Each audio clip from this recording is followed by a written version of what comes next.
অসুস্থতা বিলাস করার মতো সময়ও পাই না।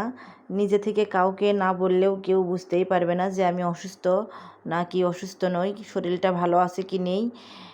হ্যালো এভরিওয়ান, আসসালামু আলাইকুম। তোমরা সবাই কেমন আছো? আমিও আলহামদুলিল্লাহ ভালো আছি। প্রতিদিনের মতো আজকের ভিডিওতে তোমাদের সবাইকে স্বাগতম। এই তো দেখতে পাচ্ছ আমি এখানে ডিম সিদ্ধ করে ভেজে নিচ্ছি, কারণ আজকে আমি ডিম ভুনা করব। সহজ রান্না আমার কাছে মনে হয় ডিম ভুনাটাই। যখন শরীর মন খারাপ থাকে তখন এই রান্নাটাই সবথেকে বেস্ট হয়।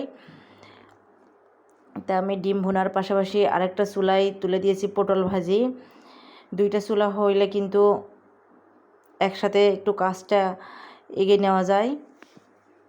আর যে কথাটাই বললাম আমি, যে অসুস্থতা নিয়ে যে একটু শুয়ে বসে দিন কাটাবো, কিন্তু তাও পারি না, রান্নাটা করতেই হবে।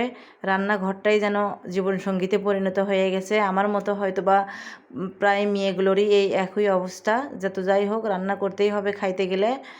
আজকে আমি তেমন কিছুই রান্না করছিলাম না, তারপরেও রাতেও মনটা চাচ্ছিল না কি করি, কিন্তু খাবার তো খাইতে হবে, এই কারণে আসলাম রান্নাঘরে। আর এসেই ভাবতেছি যে আমি কি রান্না করি, তাড়াতাড়ি কোন রান্নাটা করা যায়। তারপরে ভেবে নিলাম যে ডিম ভুনাটাই করি, এই রান্নাটাই খুব তাড়াতাড়ি হয়, তাই ডিম ভুনাটাই করতেছি। আর আমি ডিম ভুনা এভাবেই করি। যদি ভালো লাগে তোমাদের তাহলে এভাবে রান্না করে দেখতে পারো কেমন লাগে।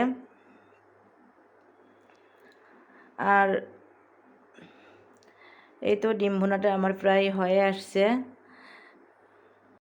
আমরা ভাবি একরকম আর জীবনটা চলে কিন্তু অন্য রকমভাবে। আজকে আমি অনেক কিছুই ভেবে নিয়েছিলাম যে আমি আজকে অনেক কিছু রান্না করব, কিন্তু না, সেটা হইল না।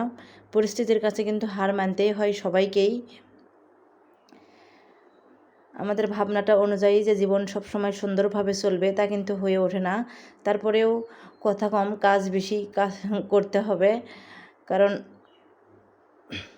শরীরের অলসতাকে অসুস্থতাকে প্রশ্রয় দিয়ে শুয়ে বসে থাকা যাবে না।